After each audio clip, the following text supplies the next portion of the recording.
دیکھیے ادائیگی خمس جو ہے نا ایک عقلی فریضہ بھی، ایک عقلی احتیاط ہے.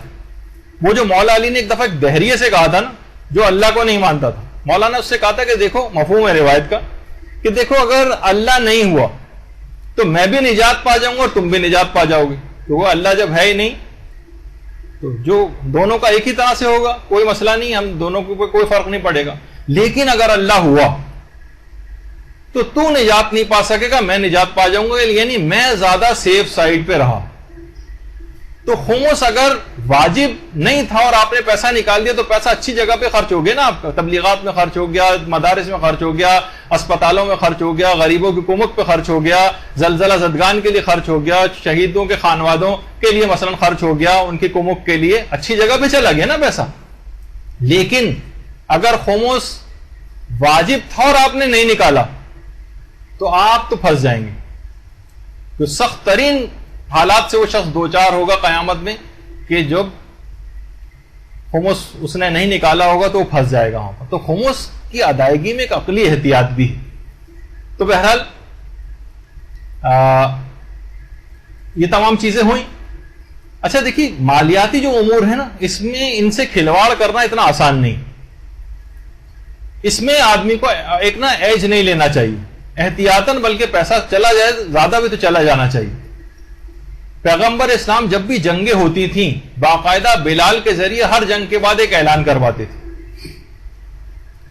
رد الخیاط والمخیط، ایک ایک سوئی اور ایک ایک دھاگا یہاں لا کر رکھ دو، اور خبردار دیکھو کوئی چیز بھی چھپانے کی کوشش نہ کرنا. ایک ایک سوئی اور ایک ایک دھاگا لا کر یہاں پر رکھ دو، کوئی چیز نہ چھپانا، کیونکہ اگر کسی نے کوئی چیز اس طرح سے چھپا کر رکھی تو انتہائی شرمناک کام ہوگا، آرون و نارون، اور اس کا انجام دوزخ ہے. یہاں پر ان افراد کا پھر جواب آ گیا اس روایت کے اندر کہ پیغمبر جو کہتے ہیں کہ بھائی یہ کیا دھنیا چاول چینی پتی اور فلاں فلاں چیزیں، یہاں پیغمبر فرماتے ہیں ایک ایک دھاگا اور ایک ایک سوئی یہاں لا کر رکھ دو. امام موسیٰ کاظم کا لے کر آئیے دماغ میں کہ ایک کپڑا ٹکڑا اور 4 درہم تک ریسیو کیے اور کہا خدا کوئی شرم محسوس نہیں کرتا. تو بہرحال ان کا بھی جواب ہو گیا. تو اب مختلف جو اخباری حضرات ہیں، اب اخباری کے معنی اگر یہ کہ کوئی ایوننگ اسپیشل ٹائپ کے اخبار پڑھ کے اپنے آپ کو اخباری سمجھ رہا ہے، شام کے اخبارات پڑھنے کی وجہ سے اس کو اخباری نہیں کہتے، بلکہ جو قرآن و حدیث سے اس قدر واقف ہو، حدیثوں میں اتنا، اس کو اخباری کہتے ہیں. شاید اس کو لوگوں نے سمجھ لیا ہے. تو بہرحال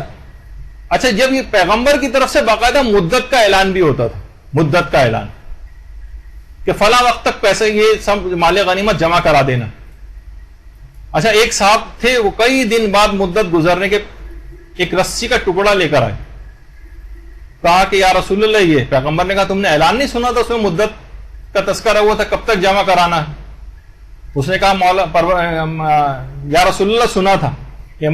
پیغمبر نے فرمایا پھر تم اب جاؤ، جمع کرانے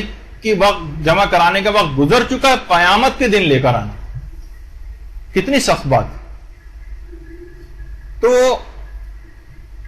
بہرحال اس قدر سختی کے ساتھ جو ہے پیغمبر جو مالیاتی امور ہیں سختی کے قائل تھے.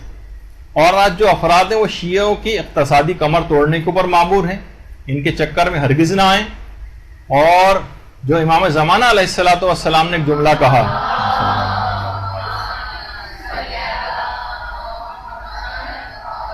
کہ قد اذان جہلاء الشیعۃ وحمقاؤہم ومن دینہ جناح البغوضۃ ارجح منہ، جو احتجاج طبرسی کی بھی روایت ہے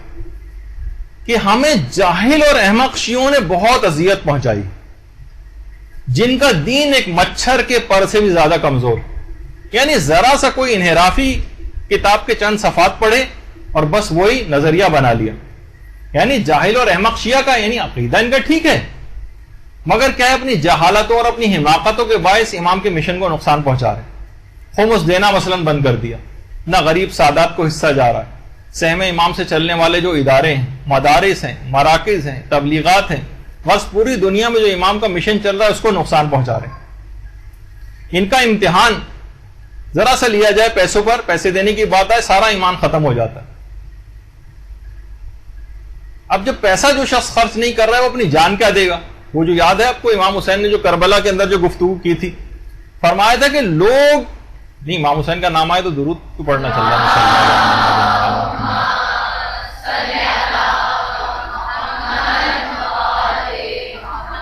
کہ لوگ مال و زر کے غلام، لوگ دنیا کے غلام، دین اور ایمان اور دینداری کا عنوان ان کی زبانوں کا چسکا،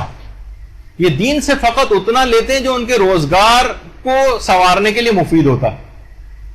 لیکن جب آزمائش کا وقت آ جائے تو اس وقت دین پر باقی رہنے والے اور ایمان پر ثابت قدم رہنے والے بہت تھوڑے افراد باقی رہ جاتے ہیں جو خمس کے انکاری ہیں۔ دیکھیے وہی اجتہاد و تقلید کے انکاری بھی ہیں، وہ کہتے ہیں کہ اپنے مسائل لوگ خود حل کریں، کتاب و سنت نکالیں۔ آپ نے پوری بحث دیکھی، حالانکہ ہم نے کیا، ہماری علمی حیثیت بھی کوئی نہیں کہ ہم ان کے اوپر جو ہے صحیح طور پہ گفتگو کر سکتے، لیکن کتنی تفصیل پھر بھی آپ کو نظر آئی۔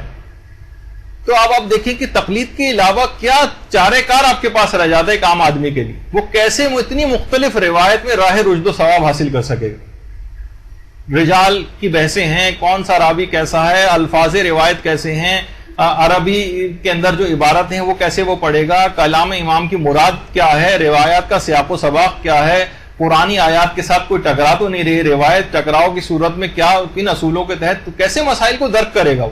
سوائے حیران و پریشانی اور سرگردانی کی کوئی چیز ہاتھ نہیں آئی۔ تو اگر چند فاسق و فاجر یا چند اردو میڈیم قسم کے افراد جو دین کے سو کالڈ چیمپئن بن رہے ہیں، ان کی بات ماننے سے بہتر نہیں کہ جو مقدس، متقی، کوالیفائڈ فقہاء و مجتہدین کی بات مانیں، ان کے نظریات کی طرف چلیں۔ آیت اللہ جواد تبریزی کو ایک صاحب کا ایک دفعہ، بس بالکل آخری 2-3 جملے رہ گئے، جب ایک صاحب کا خمس کے خلاف مضمون بھجوایا گیا، وہ البتہ پڑھے لکھے ایک صاحب تھے، ان کا خمس کا مضمون بھجوایا گیا تھا، تو آیت اللہ جواد تبریزی نے جب اس کو دیکھا تو فرمایا کہ معلوم میں شود انشاء دس نہ خوانداست یا مریض است، لگتا ہے کہ اس شخص نے کبھی قرآن و حدیث سے کوئی سروکار، اس نے کبھی درس پڑھا ہی نہیں، یا یہ مریض ہے، اور یہ شخص قرآن و حدیث سے نابلد ہے، یا یہ مخالفت کرو اور شہرت پاؤ کے اصول کے اوپر کاربند۔ تو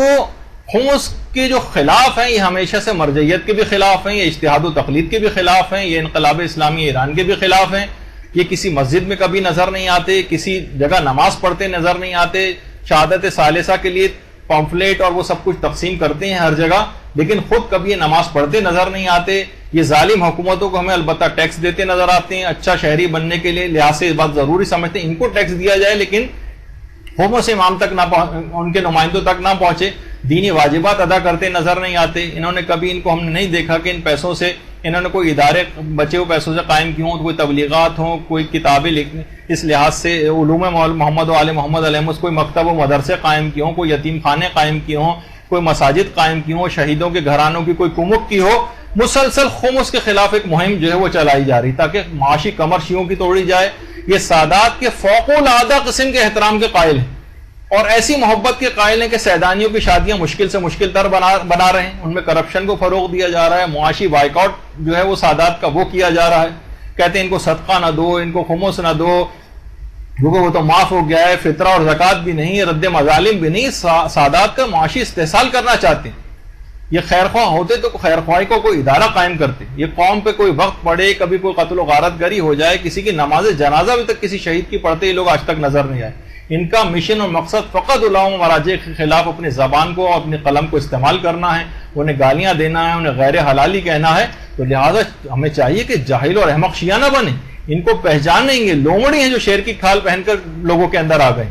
یہ آپ کے علمی مراکز اور حوزہ ہے علمیہ کو نابود دیکھنا چاہتے ہیں، ان سے بالکل بھی معروف نہ ہو، ان چیزوں کی کوئی حقیقت اور حیثیت نہیں ہے جو جس قسم کے الزامات لگاتے ہیں۔ اور مراجع کے اوپر الزام لگانا ایسی جیسے انسان چاند کے اوپر تھوکے تو اپنا تھوک اپنے منہ پہ اس کے آ کر گرے گا۔